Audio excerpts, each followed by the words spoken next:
Mga kabukid, hello po. Ngayon po ay nagluto tayo ng suman. Ayan ho. Pang merienda, pang snack. Ayan ho, punasan ho natin ang ating dahon para malinis. Dahil ho ito ay ating kakainin.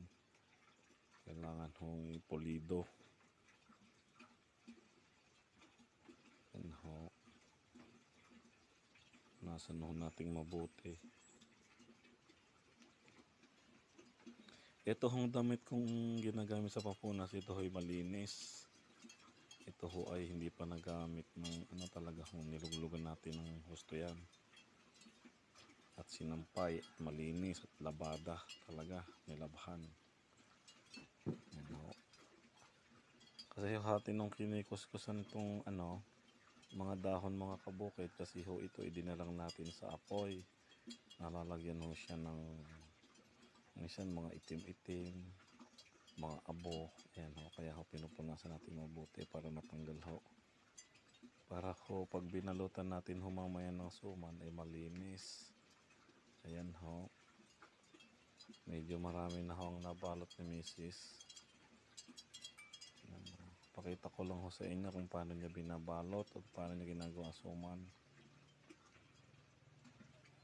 Kukunin niya ho yung dahon at hawakan niyang ganyan at kukutsara niya, ililagay niya at ayan ho, iikot niya na ho yan. Ganyan ho ang paggawa ng suman at saka ho tutupiin sa magkabilang dulo mga kabukid.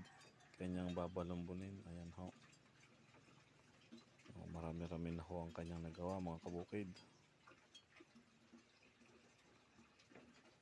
Ito ho ating pang merienda ho mamaya.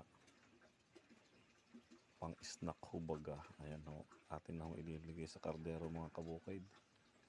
Isa-isahin natin. Bago ho kayo maglagay na rin ng i-arrange nyo po dito ang mga suman. Maglagay ho muna kayo ng dahon sa ilalim para ho hindi ho didikit. Kung sakali hong mawalan ng tubig. Ayan ho.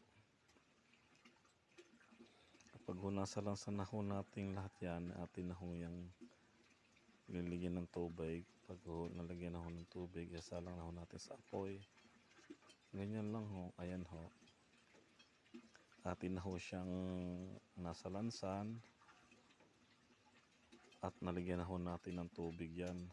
At tatakpan na ho natin. Ayan ho. Titingnan na ho natin ngayon kung ito'y nakulo na. O, ayan ho. Medyo maluto-luto na ho ang dahon. Ibig sabihin nun yan, ang palatandaan ho niyan pag ang saging ho medyo naluto na, ay luto na rin ho ang suman. Medyo yun na rin ho ang apoy, baka masunog. Ayan ho. O yan ho, luto na ho ang ating suman mga kabukid. Luto na rin ho ang dahon Atin na hong titikman.